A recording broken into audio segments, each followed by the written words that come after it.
sa akin po mga Bible. Psalms 103.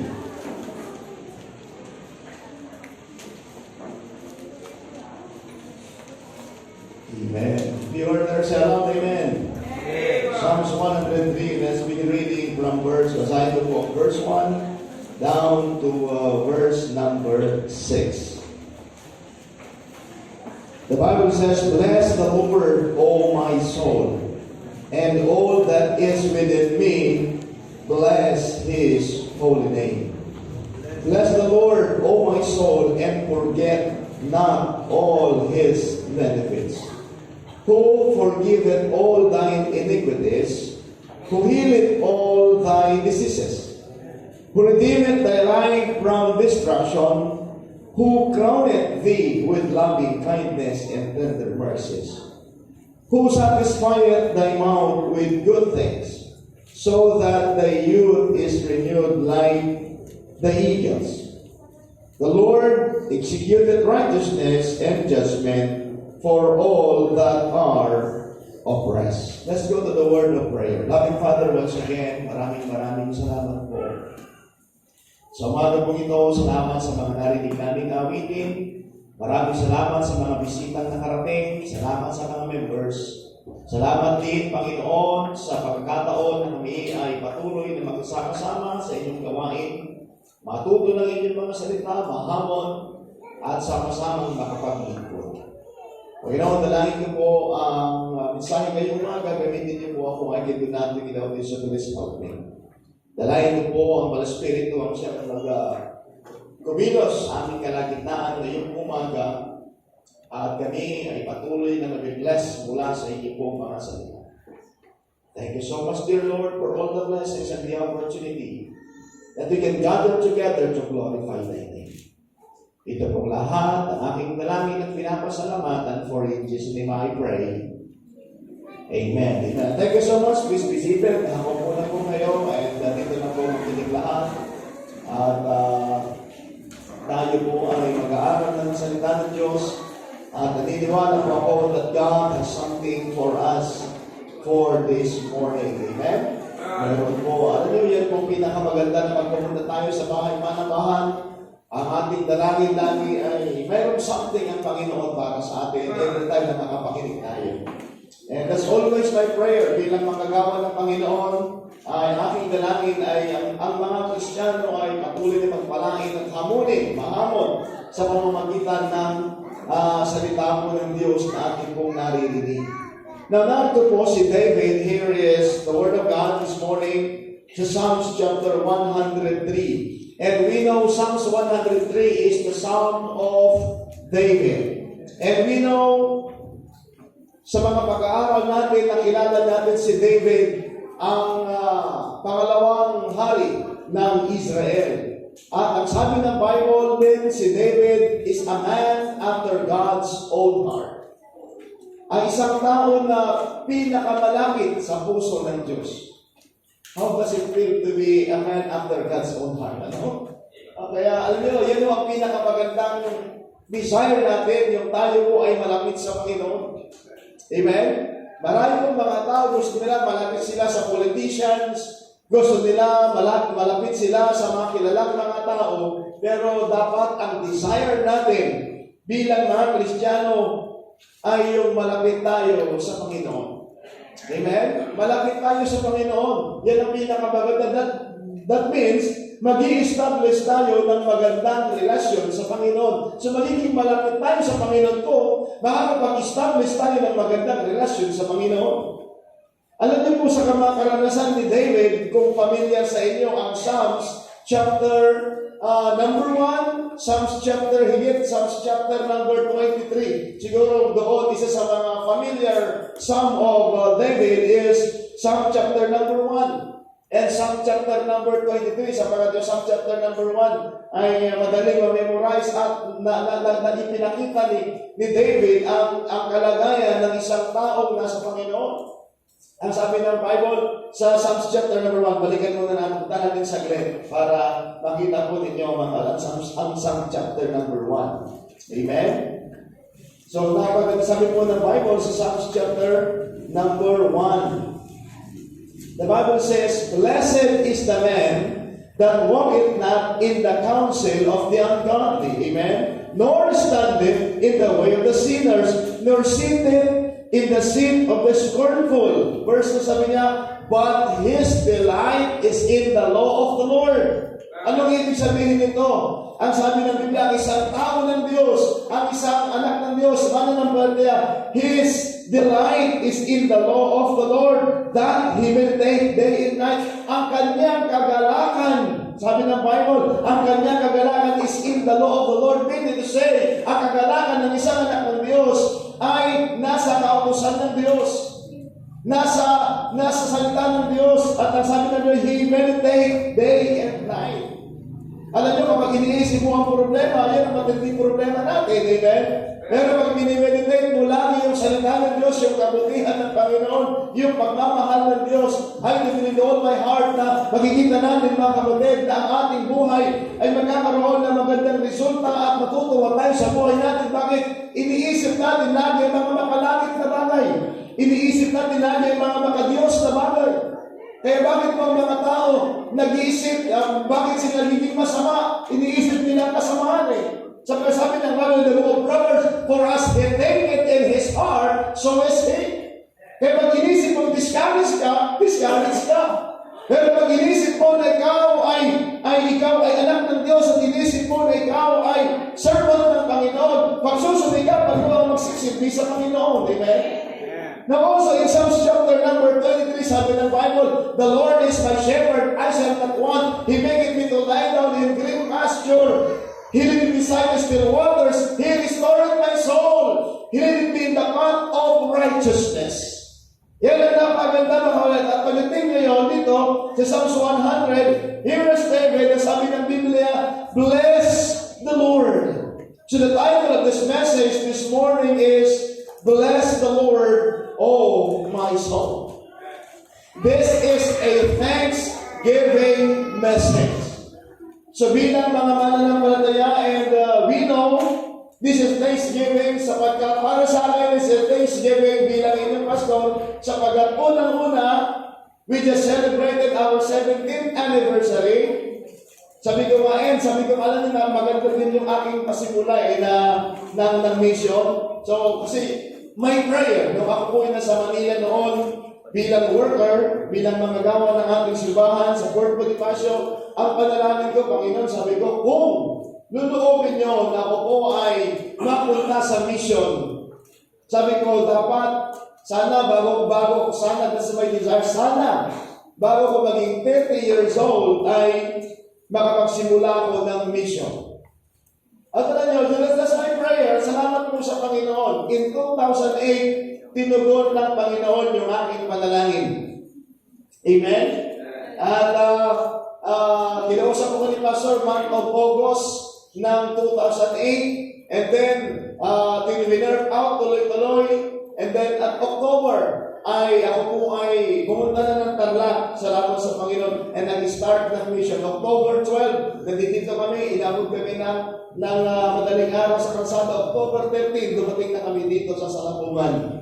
Kaya sabi nila ang 13 ay malas, pero swerte yun kay Ate Eva. Amen? Amen. Sana kayo seryoso na yung umaga. At sabi din din, ang 13 nung lumupang na kami dito, kaya sasabihin nilang malas, bakit nandito naman tayo? Amen? Mga kapatid, marami kasi mga naniniwala sa malas-malas, kaya sila minamalas. Anyways, so, October 13, dito na po kami at pagdating ng November, so I celebrated my 30th birthday dito na po sa mission. Kaya nga po, kung ang mission ay nag-celebrate ng 17th anniversary, ako na rin po ay 47 years old. Hindi po halata sa mukha. Halata lang sa uban. Amen?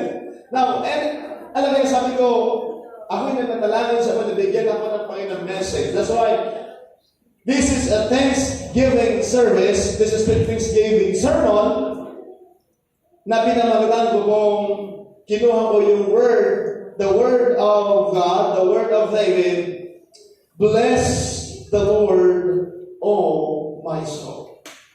Now we know that this word, primarily this is a song. Pag sinabi natin song, this is a hallelujah chorus. This is a word of praise. And also, this is the prayer of David. Amen. This is a prayer of David. Kaya sabi ng Bible, bless the Lord, O my soul, and all that is within me. Bless the Lord, bless His holy name. Now, our text, brethren, addresses His soul. Here is David, in-address niya yung kanyang kaluluwa. The man itself, and we know, pag sinabi natin soul, is the man itself. Are you listening, amen? Nakikinig mo ba kayo? Pag sinabi natin soul is the man itself, hindi yung katawang ito, kundi yung persona, yung tao na nandiyan sa loob ng ating katawan. Ito po yung mayroong buhay. Ito yung nanggaling sa Diyos. Na pagdating ng kamatayan, yun yung iiwalay. At ang katawang ito ay pupunta doon sa lupa. Kaya sabi ng our text, it's all about address his soul. He is reminding of himself. That's why here is David, sabi niya, he praised the Lord. Pinuri niya talaga ang Panginoon. Kaya makikita natin dito mga kapatid, three things na gusto ko pong makita sa atin at magandang gawin din natin just like David. Sabi ko nga sa inyo kanina, establish ko sa inyo, David is a man after God's own heart. And we know also, hindi mo lingid sa ating kaalaman na si David bilang isang tao ng Diyos, nagkasala, nagkamali, nakagaya din po natin. Don't you know that even yung pagkakamali, yung kasalanan ni David, ay recorded din po sa Bible. Amen. Nakikinig mo ba kayo? Amen? By the way, lahat, kaya alam niyo mo ba, the Bible, nandiyan yung kasaysayan, nandiyan yung pangyayari, and even yung kasalanan ni David ay hindi po itinago.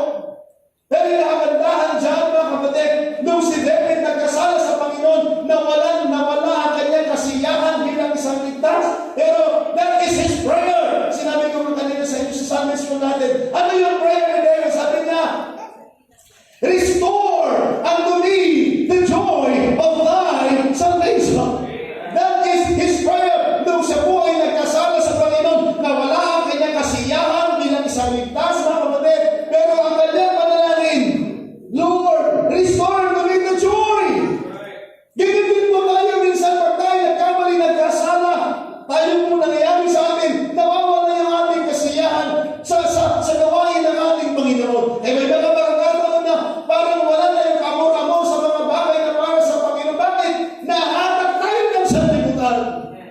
Lahat tayo ay hindi mo accepted dyan, mga kapatid. Nakakaranas tayo sa buhay natin ng mga bagay na ganyan. Na parang hinahatak tayo ng kapuntuhan. Pero salamat po sa Panginoon. Sa tulong at bigay ng Diyos, nagkamali ka man, bumagsak ka man, pwede kang bumangon. Kaya sabi ko nga sa inyo, kung nagkamali ka man, huwag kang manatili sa kasalanan, huwag kang manatili sa kalokohan, huwag kang manatili na malayo ka sa Panginoon. Be like David, na sabi, restore unto me the joy of thy salvation. And now, here it is in verse number 2 of chapter 103, verse 1 and 2, sabi niya, bless the Lord, O my soul, and all that within me. Bless His holy name. Bless the Lord, O my soul, and forget not all His benefits. Three things na gusto ko pong makita sa inyo sa buhay ni David. Sabi ko sa inyo, he praised the Lord and count His blessings. One thing na makita ko sa buhay ni David, sabi ko sa inyo kanina sa Thanksgiving message, David praised the Lord and count His blessing. It is a prayer na purong papuri sa Panginoon. No request, no petition, but it is a pure praise. There gonna be a time sa buhay po natin na tayo po ay nananalangin sa Panginoon. Of course, nandun yung pagpupuri natin, pero nandun din yung ating petition sa Panginoon. Nandun sa Panginoon. But this time, mga kapatid, nakita natin in the life of David, it is very clear, sabi niya, bless the Lord, O my soul, and all that within me. Bless His holy name. Bless the Lord, O my soul, and forget not all His benefits. Wala siyang hiningin sa Panginoon, kundi nanalangin lamang sa Panginoon at nagpupuri lamang siya sa Panginoon. Pagbihira, sana mangyari din sa atin na manalangin tayo sa Panginoon, na puro tayo magpupuri, puro magpapasalamat. Yan ang napagandang pangyayari. Kaya nga mga kapatid, may verse 1, sabi ko sa nakita ko dito, David praised the Lord and count His blessings. Now, let's take a look po, ano po yung mga blessing na makita natin dito mga kapatid? So, makita mo natin, nandiyan sabi niya sa verse number 2, bless the Lord and O my soul, and forget not all His benefits. Alam niyo mga kapatid, kung tayo po ang titignan natin yung benefits na natanggap natin sa Panginoon, naniniwala po ako na magpupuri kayo sa Panginoon. Una, naligtas ka. Nakilala mo ang Panginoon. Just imagine, sa napakaraming mga tao sa mundong ito, isa ka sa nakakilala sa Panginoon. Alam niyo mo, minsan hindi natin nakikita yan. Pero imagine, ilang bilyon ang tao sa buong mundo. Kaya alam niyo, sabi ko nga po sa inyo, pag nakakamit ka ng mga tao na kakausapin mo sila patungkol sa Diyos, napakayabang nila, napakataas ng ere nila sapagkat they feel na okay sila sapagkat they have the money, they have everything. Pero hindi nila alam na darating din sa kanila ang kamatayan. Siguro kung pumunta kayo sa simenteryo, kaya pag pumunta ka sa simenteryo, ano titignan mo? Hindi yung patay, kundi yung lapida. Di mo ba? Lalo-lalo na sa mga nandun sa ano tawag natin dyan? Sa memorial. Yan. Ang pagkakaiba ng sa memorial saka sa normal na libingan, ngayon hindi na lamang 6 feet below the ground, kundi 10 feet above the ground. Kasi bakit? Patong-patong na eh. May first floor, second floor, lahat patong-patong dati, inililibing eh, inilulubog na lang. Kaya lang, dati pababa, ngayon paangat na bakit? Sa dami na namamatay. Pero may kagandahan naman may mga pambili. Doon po sa mga memorial, at least na ililibig yun talaga, na ililibig. Mahal nga lang. Amen? Akala nyo, pag third floor, mahal. Mas mura yun, isa sa 6 feet below the ground kasi kung na eh. Third floor na, mataas na. But anyways, tingnan nyo, ano tinitignan natin? Yung kanilang edad. Dalawang date ang nakikita natin. Yung date ng kanilang kapanganakan at date ng kanilang kamatayan at yung dash yung nasa gitna. Yung dash na may maliit na dash, yun yung nagpapatunay gaano sila kahabang nabuhay. Pero gano'n ba man? Kung may nakita kayong maiksi ang buhay, may nakita kayong mahabang buhay, dumating pa rin sa kanila ang kamatayan. Amen? That is reality, mga kapatid. Dapat natin maintindihan na darating pa rin ang kamatayan. Kaya nga, babalik tayo doon sa question na, where are you going to spend your eternity? Saan mo i-spend your eternity? Sapagkat dapat natin maintindihan, hell is eternity, heaven is also eternity. Hell ay eternity din. Kaya ang tao pag napunta sa impyerno, yan din po ay magpawalang hanggan. Ibig sabihin, kung doon sa langit ay magpawalang hanggan, where we will be forever with the Lord. Wow, praise the Lord, amen. One day, magkakaroon ng activity na kasama ang ating Panginoon. At isang araw, tingnan niyo po sa Book of Revelation. Ito ang isang activity doon po sa Book of Revelation. Tingnan niyo po sa Revelation chapter number 4. Ito din po ay activity natin na mangyayari sa araw. Ano pong sabi po ng Bible sa Revelation chapter number 4?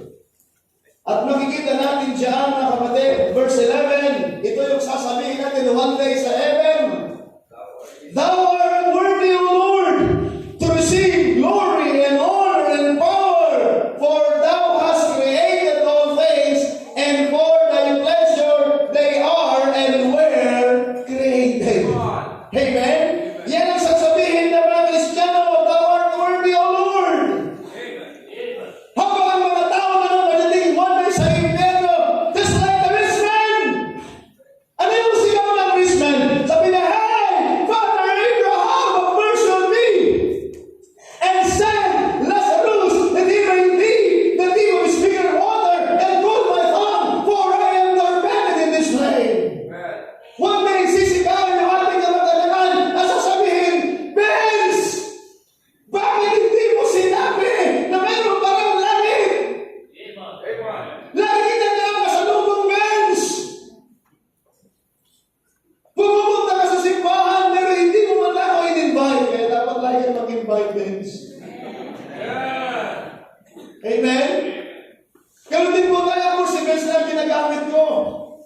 Kaya nga please, yung mga kapitbahay natin, imbitahan nyo kahit na kapitbahay nyo sila, imbitahan nyo pa rin sila.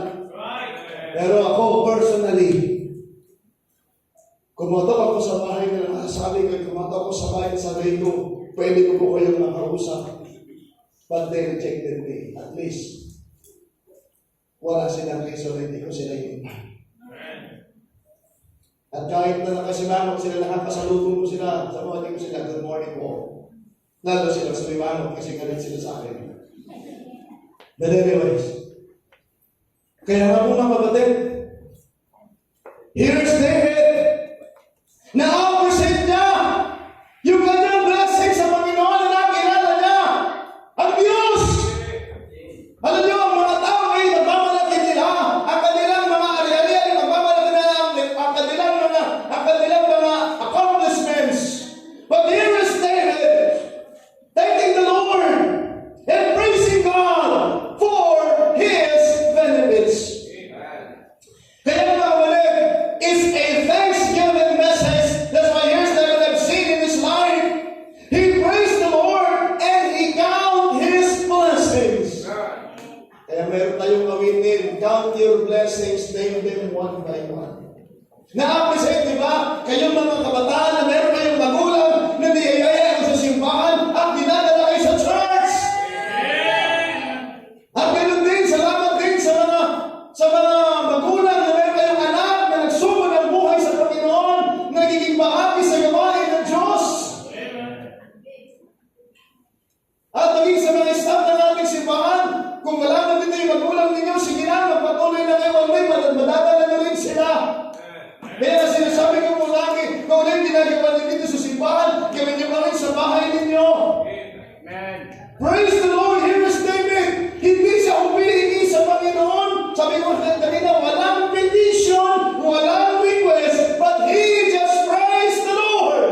Amen. Sabi niya, bless the Lord, O my soul, and all His within me. Bless His holy name. Wow. At sabi niya, bless the Lord, O my soul, and forget not all His benefits. Para kay David, hindi nakakalimutan yung mga pagpapala ng Panginoon sa kanyang buhay. And let me remind you also, mga kapatid, kung atin na dinaalalahan yung mga pagpapala ng Panginoon sa atin, higit, sabi ko sa inyo kanina, yung ating kaligtasan.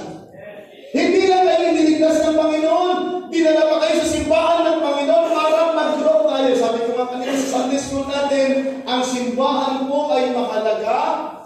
Hindi nakakapagligtas ang simbahan, pero mahalaga ang simbahan sa paglago ng isang Kristiyano. Kaya nga po mga kapatid, that's always my prayer. For the past 17 years, kung meron bang nawala ang aking panalangin, sila'y bumalik. Sila'y manumbalik ang kanilang pagbibigay ng panahon sa Panginoon. At sabi ko, meron bang nag-aanap ng church, dalhin sila dito ng Panginoon. Totoo po yan, lahat mo tayo mayroong kapaguran. Kaya mahal sabihin niya, Pastor, hindi ka ba nagsasawa, hindi ka ba nahihirapan for 17 years, sigaw ka ng sigaw? Okay lang. At least, alam mo yung aking sinisigaw. Magpatuloy lamang tayo sa Panginoon. Binigyan tayo ng Panginoon Church so that magagamit tayo ng Panginoon. Kita niyo mo yung benefits ng Panginoon sa atin at alam niyo ba, hindi lamang tayo iniligtas ng Panginoon, iniligtas din ang ating mga kamag-anakan, iniligtas din ang ating mga kaibigan, at binigyan tayo ng Panginoon pagkakataon na makapaglingkod. Just imagine kayo mga choir members, naisip niyo ba nangarap ba kayo na one day kakanta kayo sa choir?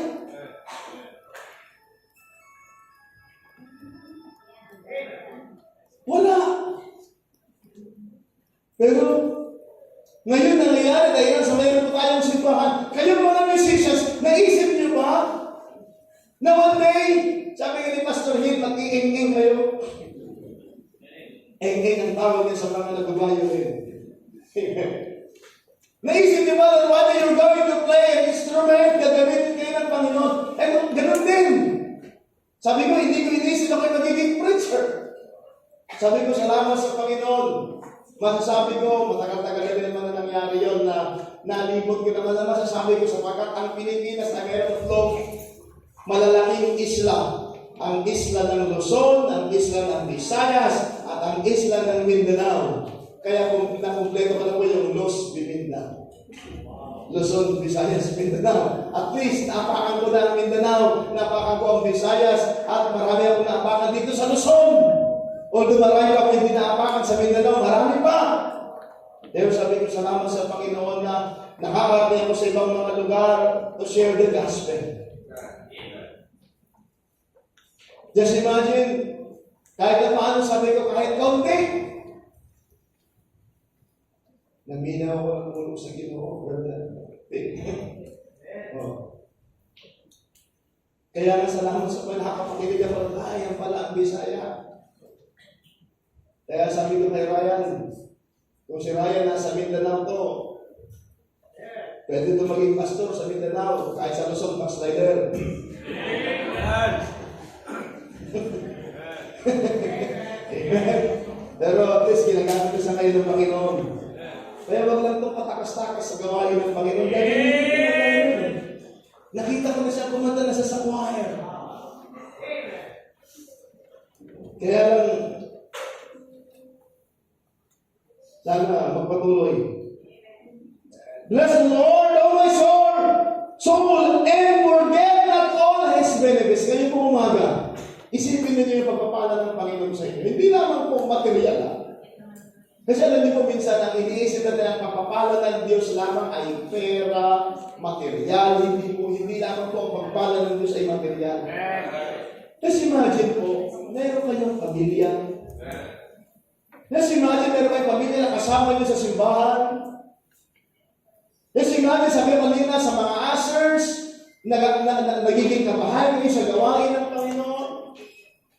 Nakikita natin itong mga batang ito. Napapaupo sila sa simbahan. Ay kung wala ito sa simbahan, nasan itong mga batang ito? Sigurado ko po sa inyo mga kapatid. At least habang nakikita natin na nandiyan sila, may pag-asa sila. Kaya kailangan gabayan natin sila at gamitin ang ating simbahan na maabot nila yung gusto ng Panginoon sa kanilang buhay. Hindi yung gusto ko, hindi yung gusto nyo, kundi yung gusto ng Panginoon. Alam niyo ba may mga bagay na gusto ko at gusto ninyo, pero hindi gusto ng Panginoon? Ano yung gusto ko? Gusto ko pong magtrabaho. Gusto kong maging sundalo. Gusto kong pumunta ng ibang bansa magtrabaho. Ang dami kong gusto. Pero hindi ginusto ng Panginoon. Dinala ko sa simbahan. Pero salamat po sa Panginoon. At least ngayon nakikita ko yung sarili ko sa Panginoon. Nakikita ko yung benefits ng Panginoon sa buhay ko. Just like David. Bago ako magtapos na yung umaga, think about the benefits of God in your life. Iniligtas ka.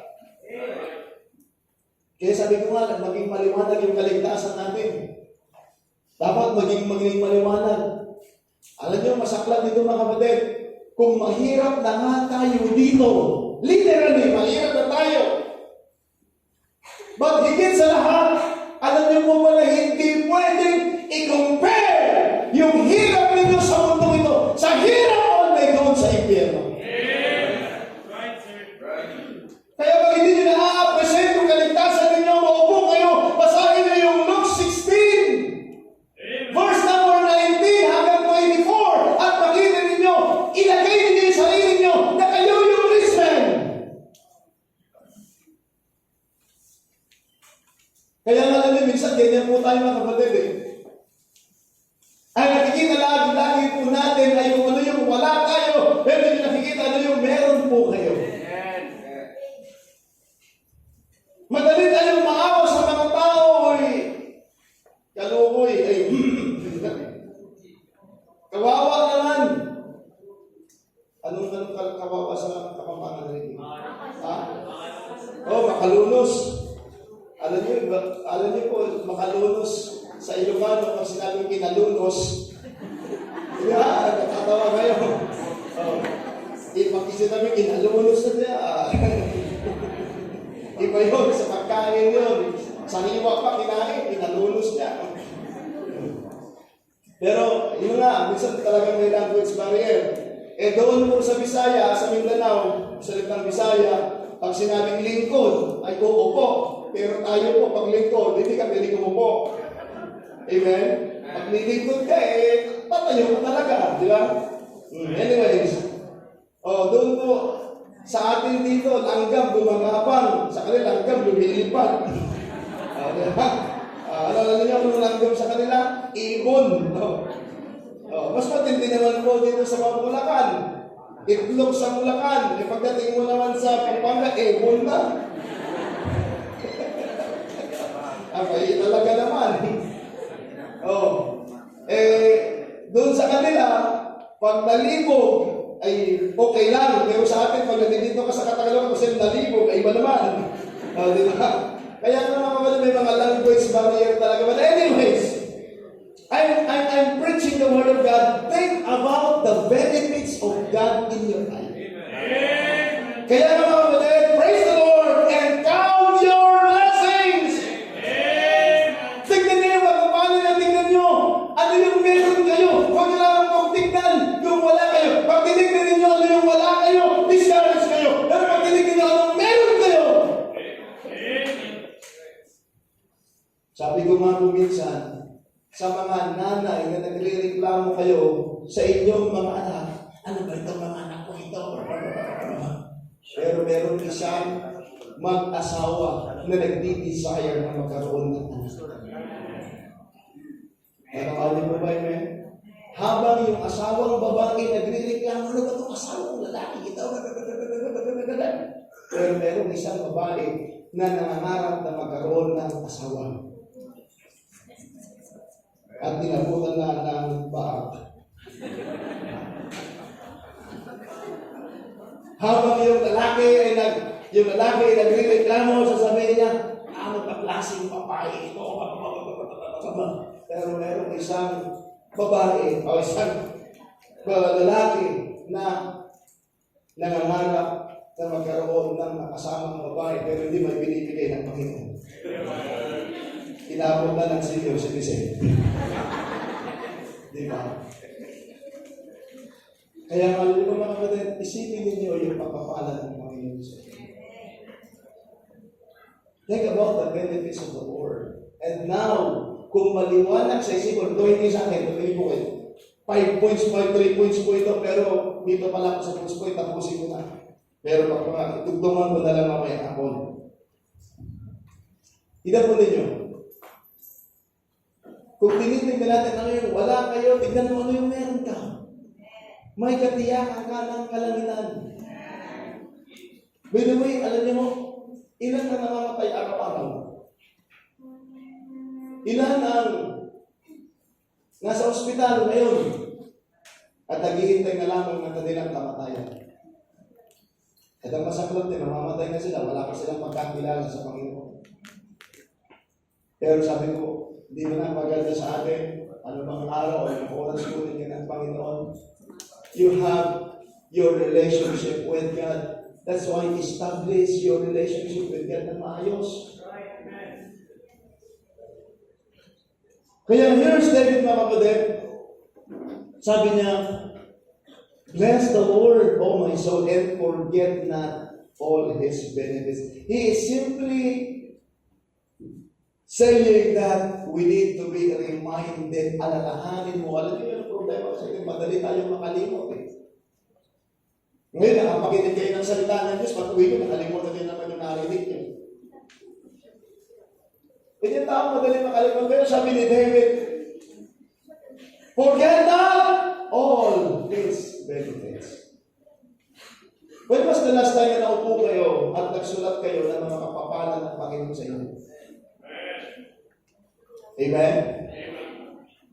Alam niyo, pag natuto kayo na i-appreciate mo ano yung mga binigay sa inyo ng Panginoon, you will going to be thankful to the Lord.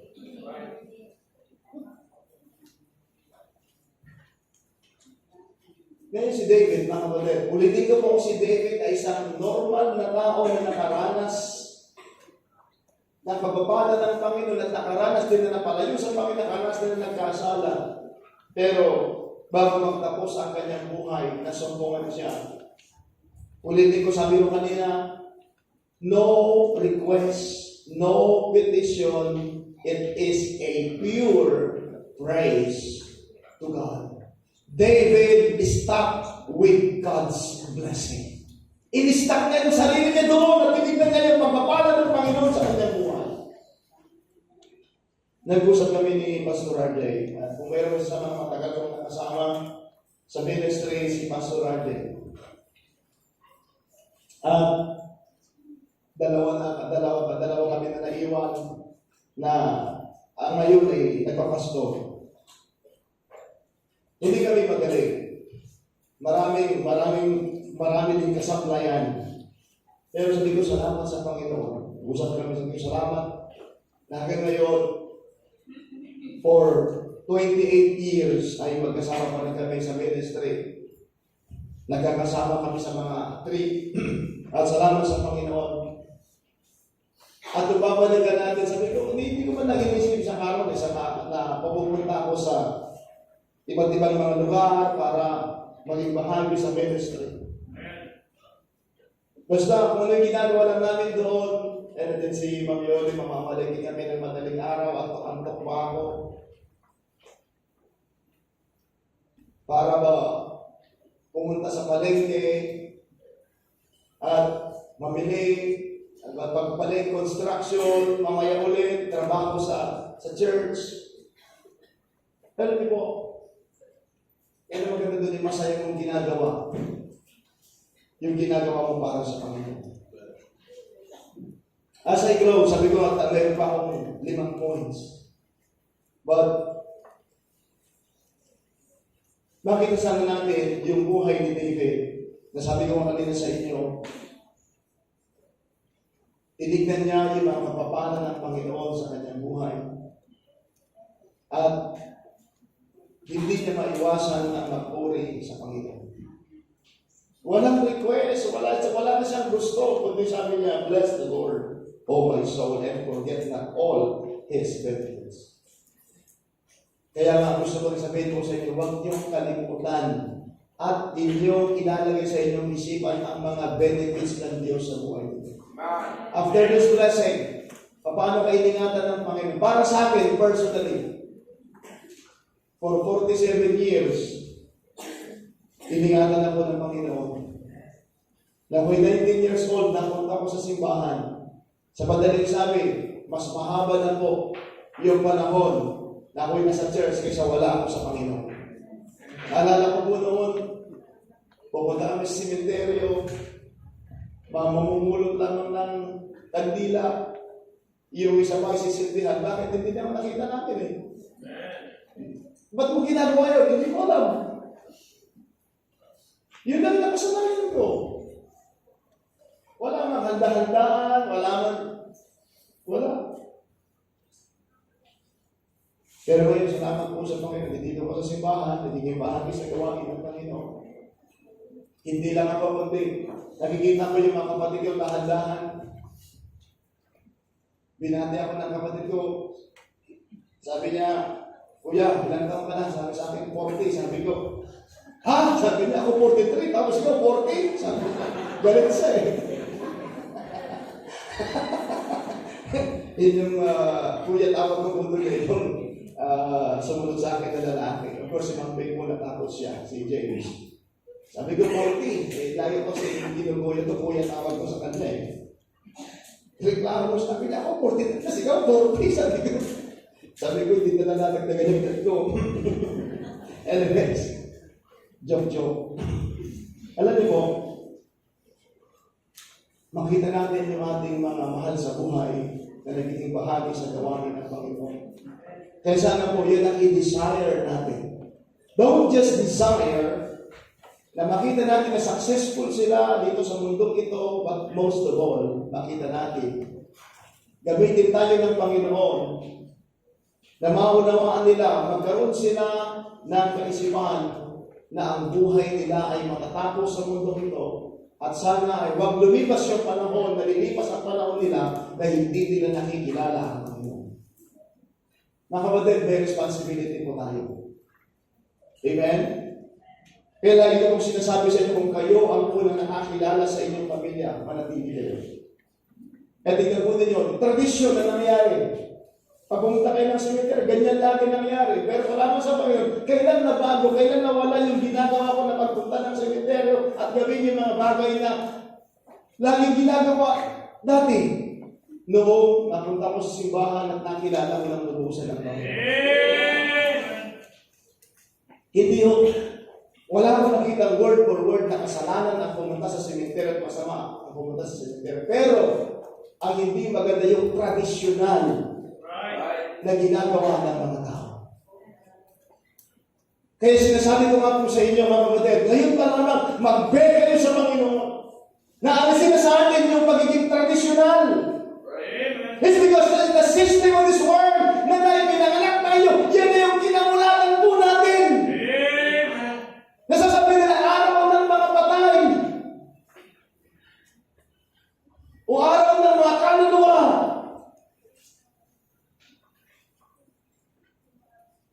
Pero kung maliwanag sa atin, mga kapatid, ang salita ng Diyos, makikita mo yung benefits ng Panginoon sa buhay mo.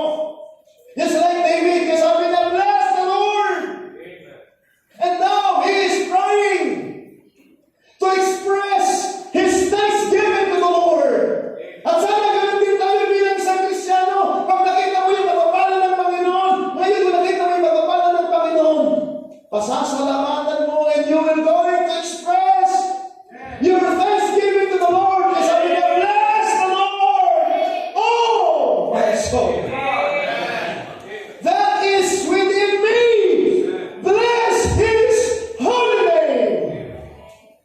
Bless the Lord, oh my soul. Forget not all His benefits. Ang isang nagpapasalamat sa Panginoon, nagpupuri sa Panginoon, alam niya kung ano ang ginawa ng Panginoon sa buhay niya. Kaya ulitin ko po sa inyo, tingnan ninyo at ilagay ninyo, balikan ninyo sa inyong isipan ang ginawa ng Diyos sa buhay mo. May ginawa ang Diyos sa akin, may ginawa ang Diyos sa inyo, at sa bawat isa sa atin, may ginawa ang Diyos sa atin. Forget not all His benefits. David praised the Lord and count His blessing. My question for this morning, what is your blessing that you receive from the Lord? The blessings of salvation. The blessings of a fruitful life. Sasabihin ko yan mamaya. I have learned something this morning. Kaya naniniwala kung iuuwi ka, na nakita mo yung sarili mo, nakita mo yung pagpapala ng Panginoon sa buhay mo. Ulitin ko, huwag mo lamang tignan ano yung wala ka, tignan mo, tignan po natin ano ang meron mo tayo. Ano nasa kamay mo ngayong umaga? The Word of God. Na yan ang patuloy na nagbabago sa buhay natin. Yan ang patuloy na nagbibigay sa atin ng desire na maglingkod sa ating Panginoon. If you are discouraged this morning, but you know that you are saved, yan ang napakaganda. Alam niyo ba? Kahapon, tinugtong ko lang, nagkakwentuhan kami ni Brother Jack, wala na sa pumunta siya doon sa Aurora. At ikinikwento niya, isa sa kasama niya, nagpakamatay. Sundalo, mga kapatid. Alam niyo po ba, napagtagumpayan niya yung training. Kung kayo po'y sundalo, pamilya ng sundalo, alam niyo, yung training na pinagdadaanan, mahirap. For 6 months, nadadyan, for 1 year, mahirap. Ngayon, napagdaanan na yun, napagtagumpayan na yun. Pero alam niyo po ba, ang hindi niya napagtagumpayan, yung siya ay na-inlove sa isang babae, at nakita niya na may kasamang iba, hindi niya napagtagumpayan. Hindi niya inisip na bakit ikaw lang bang babae sa buong mundo? Ang katotohanan niyan, mas marami ang babae kaysa lalaki. Okay, kung ikaw ay lalaki, well, maigi at least hindi pa kayo kinasal. Mas masaklap pag ikinasal na kayo, nagloko, mas masaklap yun. Pero ngayon, hindi pa naman sila ikinakasal, pero nung nakita, inatid lang. Baka naman nagpagandang loob lang ng isa, ayun. Nagpakamatay na kasi bakit? Sarap-sarap ng bigas, sarap-sarap ng kanin ko, napakamatay. Alam mo bakit? Kasi nga po mga kapatid, yan ang bagay na nakakalungkot, nawalan na siya ng sariling pag-istima. Kaya nga, it's all in the mind. Well, kung yan ang gusto ng pinili mo, okay, bakit ikaw walang pang babae sa mundong ito? Hindi ko sasayangin yung buhay ko sa iyo. Amen? Ganon din naman sa mga babae. Kung dumating man sa inyong babae at ganyan ang mangyari sa inyo, sabihin mo, hindi lang din ikaw ang lalaki. At higit sa lahat, nandiyan pa ang aking Panginoon. Amen? Kung wala na lahat, pero nandiyan ang ating Panginoon. Hindi ka magpapakamatay. Kung alam mo may purpose ba ang Panginoon sa buhay mo. Kaya nga, ang isip lang nila yan lang yung purpose nila kaya napakababaw. Kaya nga lang yung sabi ko, dapat more na dapat kailangan talaga natin ang salita ng Diyos. Amen? O, ganun din mo yung isa din issue na nawala din ang kamataan. O, hindi lahat ng makakita sa'yo, gusto sa'yo, may magsasanta ng pangit, patungkol sa'yo. Ayun, kinapitalize na yung pangit, ayun, makamatay din siya. Oh. Mga kapatid, sana maintindihan natin ang salita ng Diyos. Amen? I hope you learn something. Kaya nga, every time na ang salita ng Diyos ay pinapangaral, makinig. It's time to be thankful to the Lord. Maaaring discourage siya ngayon. May pag-asa ka pa rin, nandiyan ang Panginoon. Tingnan mo ano yung meron ka, huwag mo lang tingnan na yung wala ka. Praise the Lord for all His benefits. Kung kayo po tayo na. Hindi na namin Diyos, Panginoon, maraming salamat.